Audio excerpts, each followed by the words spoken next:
ईशान हमेशा से दीप्ति के स्कूल में था, KV2 में। It's just he had no idea कि दीप्ति ने रिसेंटली स्कूल ज्वाइन किया है and already in a relationship with someone. That someone was Samar and Samar and Ishaan वो बेस्ट फ्रेंड्स, एटलीस्ट समर के लिए तो। एंड सिर्फ बेस्ट फ्रेंड ही नहीं, दे वर लाइक ब्रदर्स। और बात पता है कैसा है, कुछ चीज़ें हैं जो समर को उस टाइम समझ में नहीं आई थी एंड प्रिटी श्योर कि उसको आगे भी आएंगे नहीं, क्योंकि वो उस तरीके से सोच ही नहीं पाता है ना। तो there is this thing called नज़र एंड ट्रस्ट मी फोक्स, नज़र is very real, very very real. Deepti Samar के साथ में रिलेशनशिप में है, ये बात KV1 और KV2 में इस तरीके से स्प्रेड हुई थी ना जिसकी हद नहीं है। ये लोग जब लेटर्स एक्सचेंज करते थे तो ये लोग कभी कभी डायरेक्टली नहीं दे पाते थे, ये फ्रेंड्स के थ्रू भी एक्सचेंज करते थे। Let's suppose summer directly Deepti से बात नहीं कर पा रहा है तो वो अपना लेटर किसी फ्रेंड को देगा जो आगे जाके उसको दीप्ति को फॉरवर्ड करेगा। And exactly the other way around, Deepti वो लेटर किसी को देगी, वो लेटर आगे जाके समर को फॉरवर्ड होगा और इस तरीके से धीरे धीरे ये बात स्प्रेड होती रही। बट ये इस तरीके से स्प्रेड होगा ये दोनों ने कभी नहीं सोचा था। Eventually everyone in KV1 and KV2 knew कि Samar and Dipti are in relationship. January 2009 Ishaan came back where school 1 में। ओरिजिनली वो था स्कूल 1 में, दीप्ति के स्कूल ज्वाइन करने से पहले। He move to a nearby place, तो he had to discontinue the van and suddenly he came back कबाब में हड्डी की तरह। समर तो उसको भाई मानता था ना। ईशान ने क्या किया पता है, फ़ायदा उठाया। कैसे? एक्ट करता था कि उसको समर की एक्चुअल में पड़ी है, समर के साथ में बहुत ज़्यादा टाइम स्पेंड करता था, समर के साथ में दीप्ति को मिलने जाया करता था।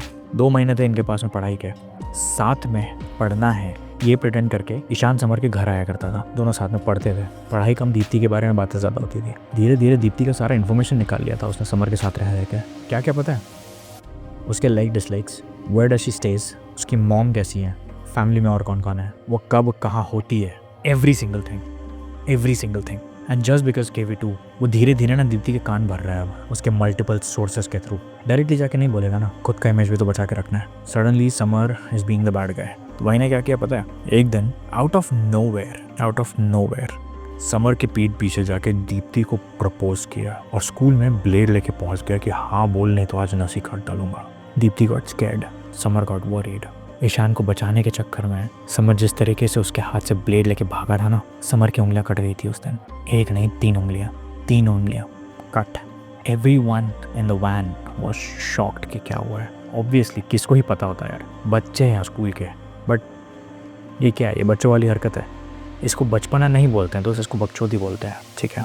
समर हीरो तो बन गया था वहाँ पे उस दिन, बट ईशान जो कीड़ा प्लांट करना चाहता था ना दीप्ति के दिमाग में, वो हो गया था। दीप्ति ये सोचने लगी थी कि ईशान दीप्ति से ज़्यादा प्यार करता है, समर नहीं। अब समर ये दोनों के रास्ते से हट जाए तो इस चक्कर में ईशान ने एक हरकत और की। उसे KV1 के दोस्तों को बोला कि there is this girl he really likes, and Samar रास्ते में खड़ा है। एक दिन 10 8th स्टैंडर्ड के बच्चे, ज़्यादा इनफैक्ट, सडनली पहुँच गए दीप्ति को छेड़ने के लिए। यहाँ पे ईशान हीरो बनना चाहता था बट बन नहीं पा रहा था।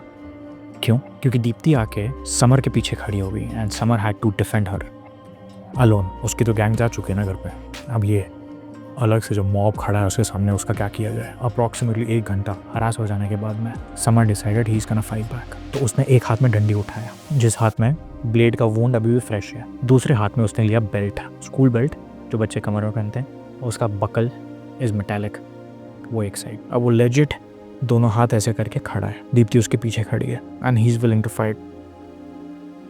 क्या करेगा, सुपर हीरो बनने की आदत हो गई ना उसको, खुद के प्यार के लिए नहीं लड़ेगा तो किसके लिए लड़ेगा। उतने में ईशान पहुंच जाता है वहां पे and very politely he asked people to go, और सडनली ईशान हीरो बन गया। Deepti was impressed. उस शाम में for the second time Ishaan ने समर की पीठ पीछे जाके दीप्ति को प्रपोज किया एंड शी सेड यस।